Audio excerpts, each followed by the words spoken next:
All right, and welcome back again, everybody. We got another after show for She-Hulk. I am joined by my co-host Kevin, and we are back. And Kevin, gotta ask you, this is the shortest runtime of any episode of She-Hulk thus far. Did it work for you? What did you think of that? Well, that's become the first thing I check now on every episode is how long is it? Yep, me too. And then I check how many minutes we have in credits, and then check how many minutes we have in previously on. So this roughly came out to about 20 minutes again, I think. Shorter Um, than a typical sitcom at 22 minutes. and this is the first episode so far that did not have a post-credit scene.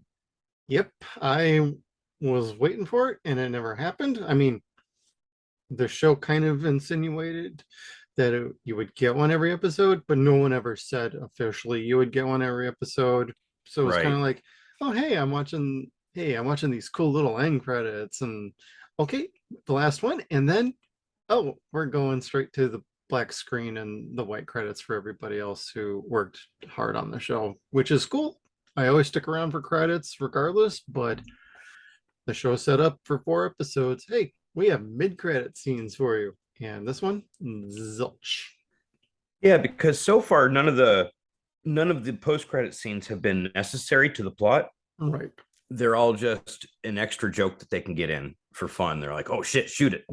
Yeah. Um, and they've all done pretty well. So I mean, you did feel it missing out of this one because they've been so enjoyable so far. Right. To your point, I Um, call them the exclamation point on the episode. So it kind of ends with like a pop. yeah, like Madison and Wong on the last episode. Um, Longers. yeah, that was all completely ad libbed, Yeah. and they had a good time, and it was funny as hell. So, Madison.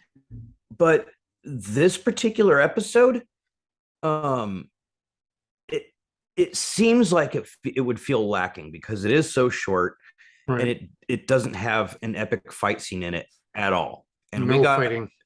we got spoiled with the last episode Yep. with a huge fight against demons. Uh, even one of her dates, the guy that liked She-Hulk but not Jennifer, he even said we had a great time. She fought demons. So I Right. mean that we got spoiled there. I think what people are gonna miss out on this episode and call it boring is they're not seeing that this is actually the second fight between She-Hulk and Titania. It's just this is a crime or not crime, a court drama, court comedy. Yep. So the second fight is in the court, and Titania loses again. So Yeah. it's really kind of a matter of perspective. Once I had that in my head, the episode was just fine. This is the first time you see the plot actually starting to move. Yeah, for me, I was looking at it as okay, this isn't like the last episode where I was kind of like, oh, hum on it. This felt a little more like what I was thinking the show would be. It'd be a little more in the courtroom because my impression, not having read She-Hulk, is that she's mostly always in the courtroom and she's a very, very, very good attorney on the level of like Matt Murdock, which we'll get to that point later, but like of all in Marvel, this like it's these two infamous lawyers and they're both excellent. They just happen to be on opposite sides of the country.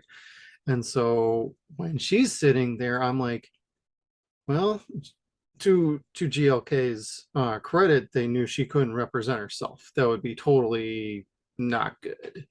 Even though she would probably know exactly what to do and how to represent herself, but I thought that was a nice touch that nope, you're not representing yourself. We got somebody. It's basically your rival in our company that's gonna that's gonna take over Miss Books, which I liked her and I liked their chemistry, but I did like the court case drama.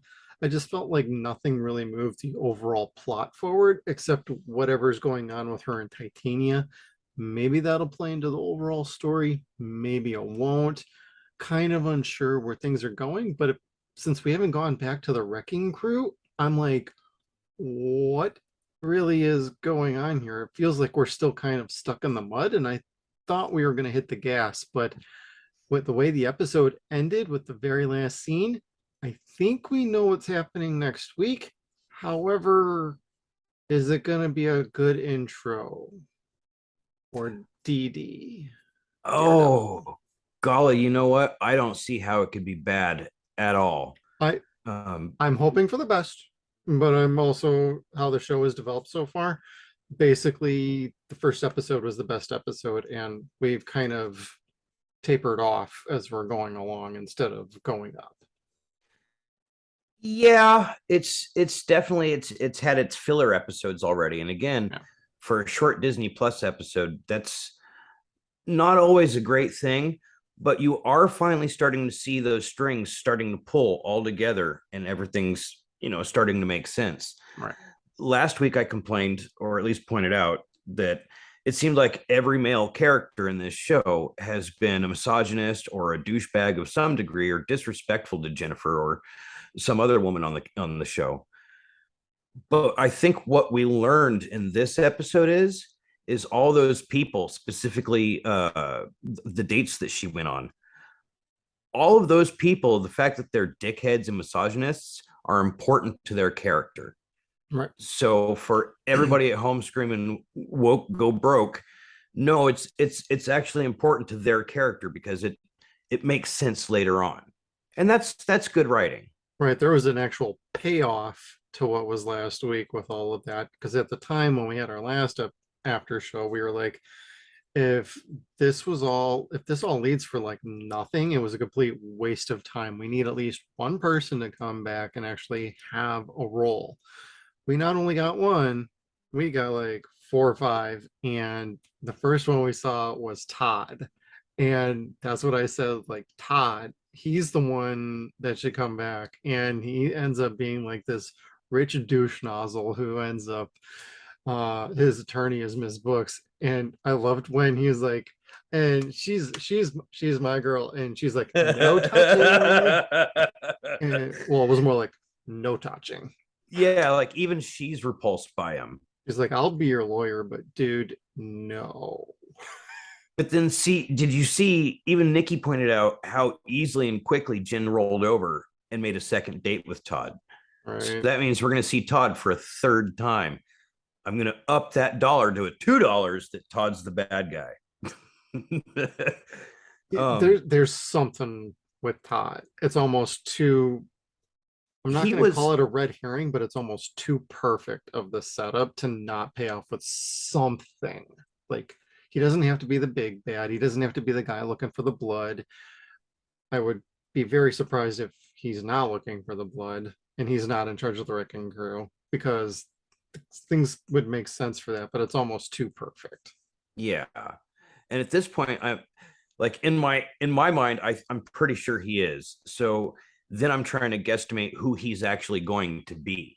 Right. And I find that part at least interesting. Mm-hmm. Um, but either they miswrote something or forgot something previously, or he lied in this episode. He said, "Oh, She-Hulk, I didn't know you worked here." Really? Because you were a fan before you went out on the date with her. Right. And she probably put on her Facebook or her dating profile that she's a lawyer and works for such and such. So it's like, I think he's bullshitting and just trying to get in there close as he can. He's not the only one who was lying on his profile, though. She lied on her profile too. Turned out in her favor, though. Yeah, it did. Well, see, that was one of the things at the very beginning where we find out that because Jen didn't copyright She-Hulk, Yep. which Tony makes a joke to Kamala Khan about that in the Avengers game. You going to trademark that? Do you mind if I do? Okay, never mind. Um, but even her cousin's poking fun at her, saying, whoever does that first is usually the winner. And gosh, you didn't do it first. Like, you kind of knew in your head, like, well, she was on TV on that commercial, and that happened before the copyright patent went through. So, I mean, they brought that up as if to say, yeah, of course, that's just lazy writing. But then they passed it off Right. properly, and it was clever. Oh yeah, I don't think they intentionally forgot something. I'll give them some points. Like I don't, they've not really had a misspoken dialogue of like, oh, we forgot about this. No, it feels like the plot holes they've left open have been on purpose and they're just waiting to fill them in. But my problem is we only got like 4 more episodes. This is 9 episodes, and we shouldn't be like opening up more plot points that need to be explained later. We're running out of time for that. Right, right. Like pretty soon we're gonna have to find out who the bad guy is, bad guy exposition, fight, resolution, Yep. and then possibly uh, clues or hints for next season. Yeah, who do you think Todd might be actually from the pantheon of her rogue gallery? I If you am had a not. guess. My only guess again was somebody that's so into biochemistry would be Mr. Sinister, but again, I'm fairly certain it's not Mr. Sinister. Yeah, he Todd ate that. Yeah, no, that's Nathaniel Summers, I think his name was. No, Essex. Essex. His last name was Essex. Anyway, Okay. I don't know. Like, part of me really wants to hope he's working for the leader, because we know the leader is going to be the main character for Captain America 4, Yep. which Captain still. America NWO. That was me throwing up the Wolfpack sign wrestling reference. I just, I'm curious as to how that's going to go without Bucky in it. Like, not because Bucky's was Captain America first in the comics, but because the repertoire between Anthony Mackie and Sebastian Stan is just fucking glorious, and they shit on each other really hard, Mm-hmm. and it's super super funny. All right. Um, but I'm curious to see what they do with the leader being a Captain America foe as opposed to the Hulk. Yeah, it sounds there's been a little information about that. Not to go too far off topic, but it sounds like they're building up the NWO movie for Captain America to be a lot more of like a 70s psychological thriller, like a paranoia sort of style, kind of like they Really? did, kind of in the same vein of like, say, Civil War. So they're going a little more cerebral with it, which is very intriguing to me. I'm not the biggest fan of Anthony Mackie. I do think he does a very good job in this. I just don't like his performance in a couple other projects, so it's more like I've seen him do middling projects, and now he's got this, but he does a good job here. I kind of lose just way off side topic for Captain America. I'm wondering if like in a couple of movies or in one of the Avengers movies, he's this Captain America sacrifices himself, and that's when Bucky then takes up the mantle after that for the next phase or two. I don't know, because they just announced the roster for the Thunderbolts, and Yep. Bucky is in it, Right. which That's makes right. I forgot about that. zero sense whatsoever. I mean, the fact that I think we've talked about it outside of the show. Um, when Bucky became Captain America and he had to go get the shield and the mask back from the Punisher, it was Yelena Belova that helped him do it, Right. and they had a relationship to a point.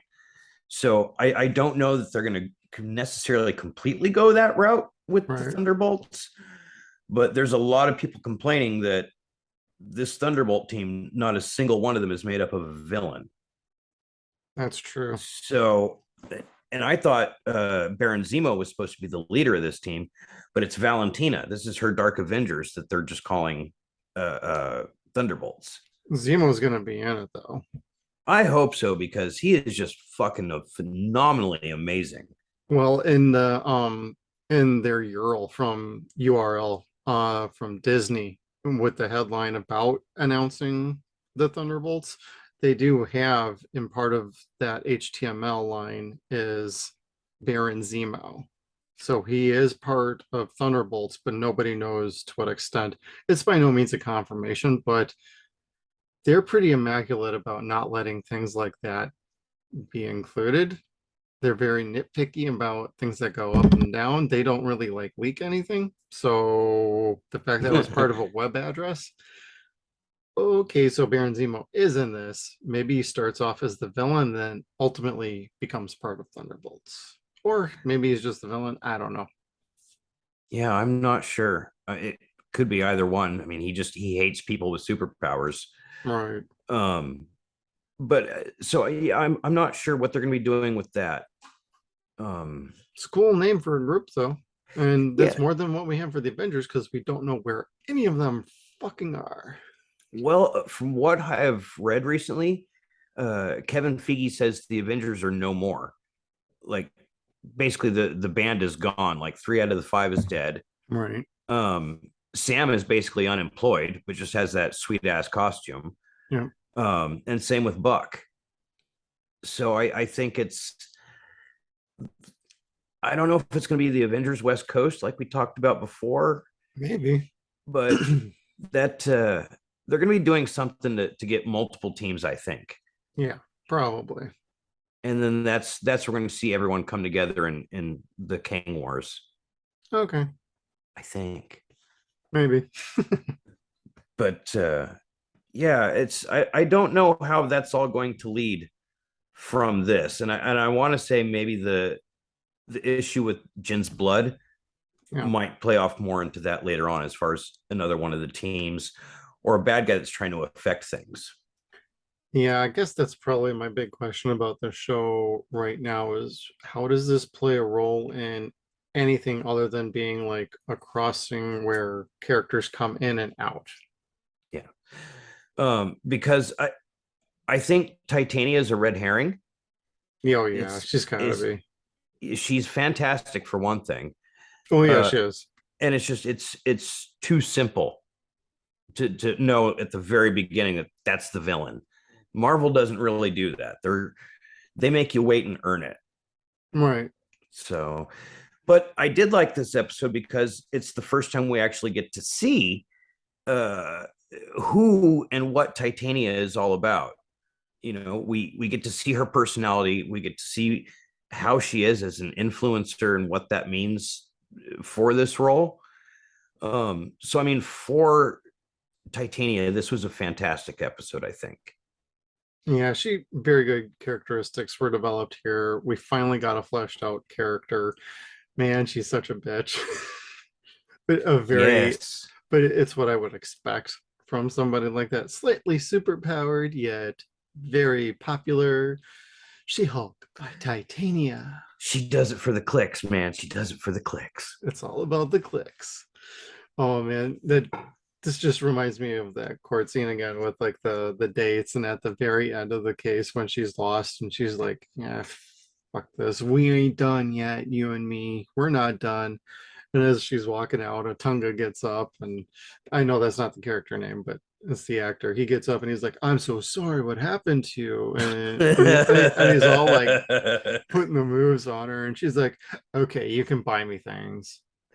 Yeah, that made me laugh. That made me think, okay, are we going to see Otunga again next episode? And he's just basically carrying her shoeboxes and shit like that? Or what's going to be happening here?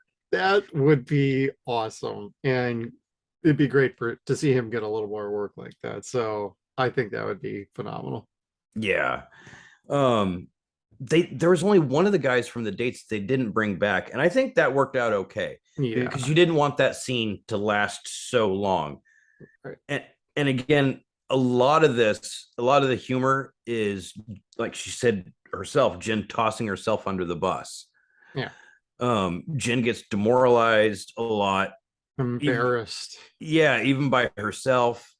Um, so I mean, she's a can't win for losing kind of girl, but Yep. you don't want to watch a movie or a show where that's all it is. Like Yeah. I always say Meet the Fockers or Spider-Man 2. Like how many times can you see someone get shit on within a 2 hour period before you're just like, fuck, this is stupid. Yeah, like why am I subjecting myself to this? Yeah, they haven't really gone that far with it with this series. No, this was just enough to like take care of Titania's trademark case and move along. But like I even like the line, I don't know anybody else who would put themselves through that kind of embarrassment just to win a case. And she's like, well, yeah, met me. Basically, fair paraphrasing. That was such a fun scene. Yeah. The moment that you saw Jen drinking and not She-Hulk, you knew it was going to go someplace really funny. Oh God, and in Gen form, she had one drink and she was already half toast. Oh yeah, and then we get to see again for probably the fifth time, like she makes a total ass out of herself and nerds out because she finally thinks she made a friend. Like, Oh my I'm God, so did I glad we're say? friends. Oh my God, did I say that out loud? And then Miss Book is like, "Yeah, you're okay." She doesn't say it, but she's got the look of like, "Yeah, you're okay, I guess." And then she fucking throws an insult at her to say goodbye. I was like, oh, I like Book. Book's good. I like her. I actually wrote that down where they were like talking about her embarrassing herself to win the case, and she wrote, and Ms. Book was like, some guys with an internet connection thinks he can do better. And the first thing that popped into my mind was like, does she mean dial up or high speed? It's like it was up in the air for a split second long enough for me to be like, what do you mean, dial up or high speed? Well, what did you think about the court setting this week compared to last week? Oh, I appreciated it. I thought we would get more out of this show of that style, like more in the courtroom where Jen's like actually showing off her skills because she's barely done that. So hopefully we get Yeah. more of that coming up. But one thing I don't know if anybody else heard it or anything, but I felt like I was hearing slight musical cues of the People's Court when it first started. Now, it wasn't like spot on or anything, but I heard like a couple notes and I'm like, wait, are we watching People's Court? It just, I might be way off base, but like for some reason, the musical scores when we first got to start the court case, I just thought People's Court. And I'm like, that would have been a great fourth wall break if she had looked at the screen and was like, why do I feel like I'm in People's Court? Yeah, yeah. Did someone call Judge Wapner? That would have been funny if that was the judge's name, Wapner. Oh God. I'm glad that they didn't use the same judge as last week. Yes, please. Um, this judge had a much different personality, More of and what you I would expect of a judge. yes, she was much more objective and following the letter of the law. And not being distracted by, oh, bunny. Yeah, that was kind of dumb. It was funny, but it was kind of dumb too. Yeah. Um, because that wouldn't happen in real life. And most of what happened in this episode really would happen in real life. Like the concept of a villain suing a superhero and probably winning would happen in real life. That happens all the time. Right, right, A burglar cuts himself while breaking into somebody's house and they could sue the person for whatever. right.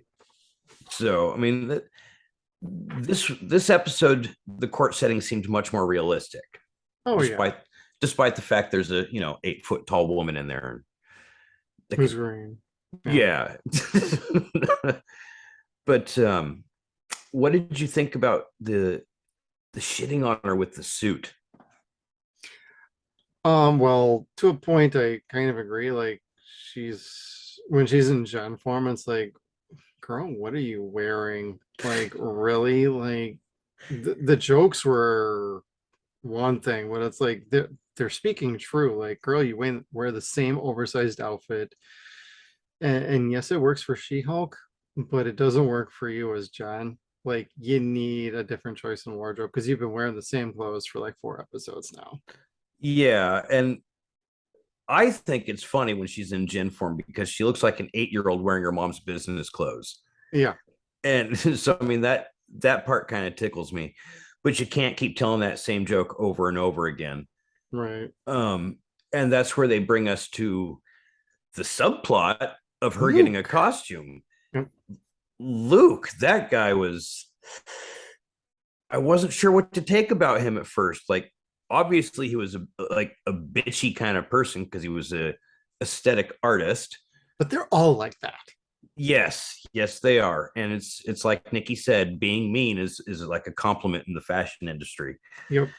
Um, so by the second watch through, even by the end of the first episode, I pretty much had a different perspective on him. Like I didn't think he was a douchebag or nothing. He reminded me of Serge from Savage. Serge from Beverly Hills Cop. Yeah. Bronson Pinchot, who is from Perfect Strangers. Yeah, but with a little bit more hipness and funk to him. Yeah. So I mean, I liked him. I liked his temptation of what made him want to take her on as a client. Yep. He Uh, was just like, oh, a challenge. Ooh, okay. All right, done. exactly. I'll do it. I'll do it. Yeah. Now, unfortunately, we didn't get to see anything of that costume, but I'm pretty Yeah. sure I know what it's going to look like. Yeah. That was my one complaint when you were asking me about the clothes is like, okay, yes, yes, she needed the new wardrobe change, blah, blah, blah, blah, blah. And then she was like, oh, yeah, my clothes. And we get to the end of the episode and she's trying them on, and that's that.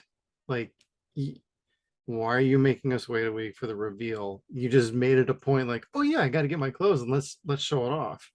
Because they had 2 seconds left and they needed to cock tease us to come back next week. Uh, so let's show us a Daredevil helmet instead. But I mean, I have a feeling. I think I saw something where she's in like a more of a purplish suit for next week, and I don't know what the actual She-Hulk outfit will look like. Sounds like you kind of know what it'll look like, huh? Yeah, kind of. I think it's I want to say gray, purple on gray, but the purple goes down the sides. Oh, okay. Um, and it's I want to say like a basketball uniform because it's much more skin tight than that. Oh, okay. But it's something to that effect. It's tank top, shorts. That's probably what they're gonna do with her anyway. Okay. I want to say they had Hulk. Was Hulk like that last? Yeah, I think Hulk was like that in Endgame. It was similar to that, his costume there. Oh, sure. Yeah. Um, but then as far as the dress clothes, I'm not sure what that's gonna be. Yeah. But did you look for any Easter eggs in and around the dress store? The only I tried to. The only thing I saw was like the actual shoulder chest armor, but I'm assuming that's part of Daredevil's costume as well, because they showed that like a couple of times. Yeah. And then when you pan up from where you saw the helmet, well, as it's sitting the helmet down, you see kind of the armor behind it with a yellow tint to it on the arms. Ah. So I kind of think like that's all part of a package, Mhm. but I didn't see much else, and I really tried to see other stuff, but I didn't know what I'm looking for because I'm not the biggest Marvel guy. But I saw more stuff in the shoe drawing in the end credits than anything. Yeah, you said there was a Deadpool shoe. Deadpool shoe, there's the Iron Man shoe, of course, and it's in our thumbnail. And I think I shared it with you too. But if you start looking around, you can actually start spotting like other Avengers, and it looks like there might be a Wolverine shoe in there too. Cool. So I mean, definitely take the time to look at that thumbnail. Okay. I looked at it. I couldn't zoom in on it close enough because I'm blind. Oh yeah. But speaking of that, still, that was the first time that they've shown one of the painted end credit scenes where I was kind of like, you know what, that would have been a better scene to film than to just paint. Oh, I know, right? Because you got to see a little bit more with Nikki and Pug, but they're really enjoyable to watch together. So like that scene of them shoe shopping would have been really funny. Or standing in line waiting for the shoes. Yeah. Um, but just That could have been the end credit scene. All you got to do is get a line of people. Just stand there and be like, man, it's freaking cold. Or somebody walks along with like a food option and they're like, ah, no, we're good. Or somebody walks up to them with some knockoffs and they're like, hey, I got some Iron Man on Mikey threes. Mikey, keep walking. Iron Well, Man. yeah. I mean, okay, that brings up the other thing when they were first trying to get to Luke's and they were into the Boba Cafe, and the dude eventually let him back, and you saw the knockoff merchandise. What did you think of that? That made me laugh because if you've That ever was been great. like downtown San Francisco, Yeah. there's like rows and rows and rows in what you call Chinatown of unlicensed merchandise. So Bootleggers. Yeah, so you got Pick a Man and Pokey Chew. And uh, Superman, not Superman, Superman, Supa that has like a Spider-Man head and Batman boots. Spider-Man. Uh, yeah, so I mean that part was really funny, especially when they were playing the Avenger theme and then womp womp. It kind of did let you down. Um, Avengers, Oh, but there's one with an I. Oh, Avengers. And the first thing that popped in my head was a Wongers. Wongers.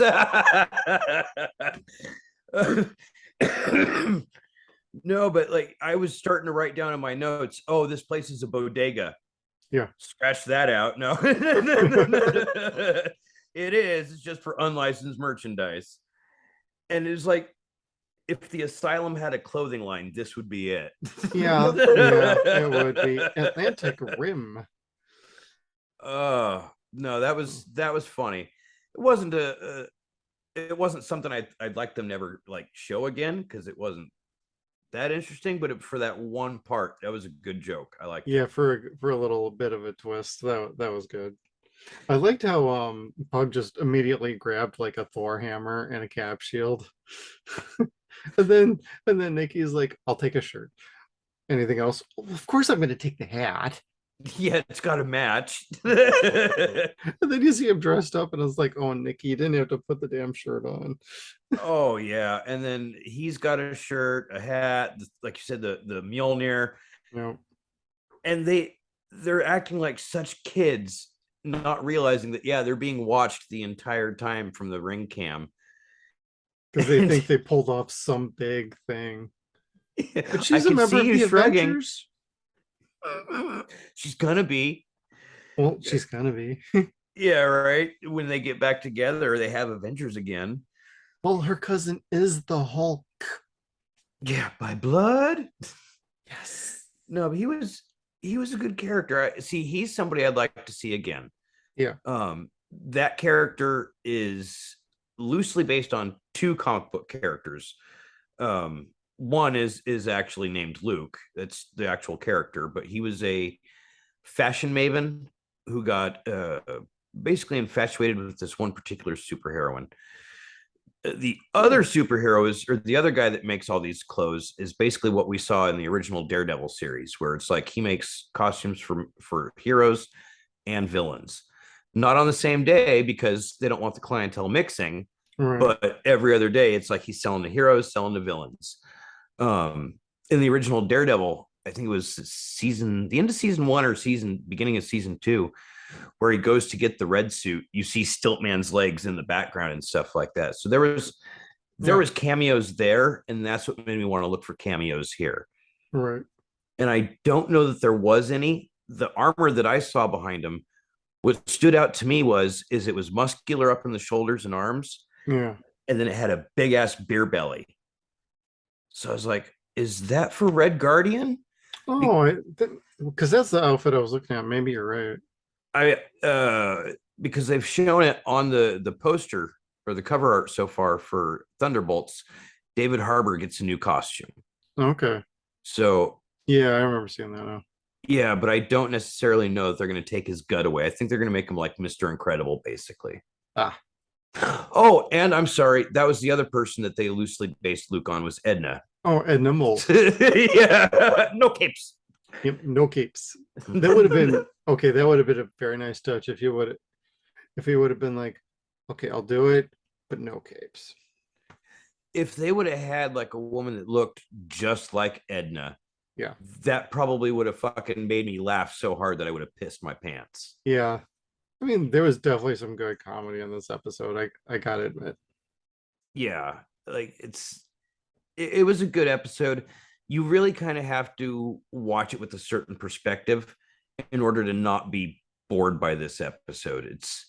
There was a lot going on as far as it's not filler. You're starting to see the plot build up, and Right. that's what excited me for this.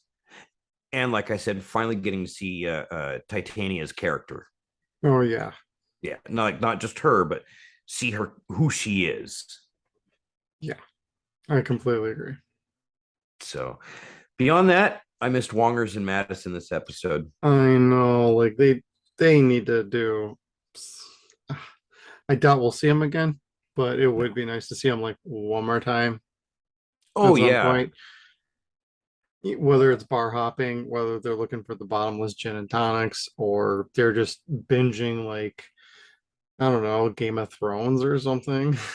Yeah, something to that effect. Or gosh, even in Loki season 2, when they have to go through the different time variants and whatnot, that Wong's all part of that shit too, although they don't have the time stone anymore. That's true. And the stones don't mean shit for the TVA. So never mind. yeah, It's gone. right. Um, yeah, I'm really hoping the next episode will follow the pattern that we've seen and be a bit longer than the last. Yeah. I'd like to see the villain reveal next episode. Or something major. Yeah, I don't know that we will. I mean, maybe I know we're going to see Daredevil, which hooray. Um, and he's got that beautiful ass new costume, which is actually his original costume. Right. Um, but what's important about that is this is going to be Matt's new origin story. Right. So it is our Daredevil, but not the character from the Netflix series. Yeah, I picked up on that from some other things. Even Charlie Cox has said, this is a new story. And it's like, nope, that's okay. That's okay. But can we at least keep some vibes and maybe some of the casting choices? It doesn't have to be the same, but who they cast in the Netflix show was well cast. They do not need, like, keep them coming. I mean, Foggy was fantastic. He was so much more different than John Favreau was as Foggy Nelson, Right. but he was better. Like I saw more Foggy from the comics than anything else. Right. You watch Favreau play not happy. You watch that's where I'm going with this. Yeah. You watch Favreau play Foggy, and it's basically happy. Yeah. So it's a good character, but it's Favreau is what that is. The Netflix series showed you more of who Foggy Nelson is in the comics. And then Deborah Ann Wall, I'd like to see her come back too, because she's a Misty and we root for our own. Right. And she was great. I can't remember his name. The gentleman that played Wesley, Kingpin's assistant. I liked that character, and he played that character really well. Yeah. You got to see Wesley a little bit, I think, in the 2005 movie. I don't remember that well enough. It's the guy that I think Michael Clark Duncan tells him, we're going to have a street fight. You're not from here. Go ahead and get out of here. Oh, okay. Like he wouldn't understand reputation and street cred. Right. Okay. Because he's a filthy little white boy that's got a spoon in his mouth. Be gone. Yeah. So, but I know D'Onofrio is supposed to be back as Kingpin. So, I mean, that's what I'd like to see. Like you said, some of that supporting cast, some of the characters, even if like Wesley is dead. Right. But if they brought that character back, I wouldn't be sad. No. Yeah. So, but I'm curious as to see what they're going to do for his new his new origin. I like that he's already interacted with Spider-Man and knows that Peter is Spider-Man. So, well, at least he did anyway. He did. Everybody did. Peter, this is not the Peter you're looking for.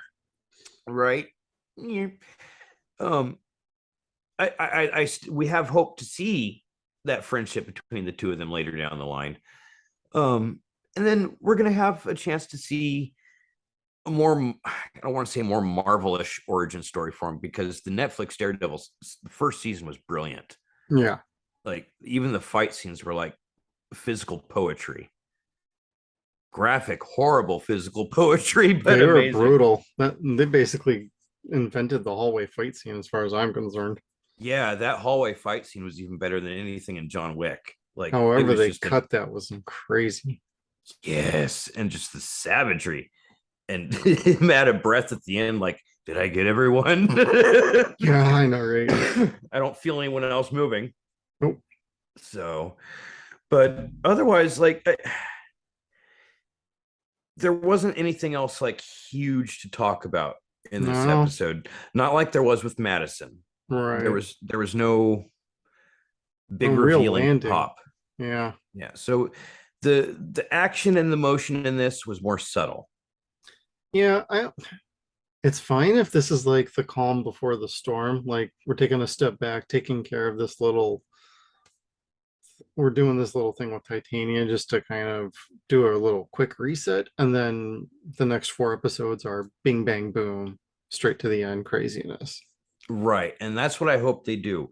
Much like what they did with WandaVision and Falcon and Winter Soldier, Right. that they did not do with Loki. Yeah. So, because Loki was fantastic, it's just the big reveal was at the very end of episode 5, and then they fought episode 6, and that was that. Yeah.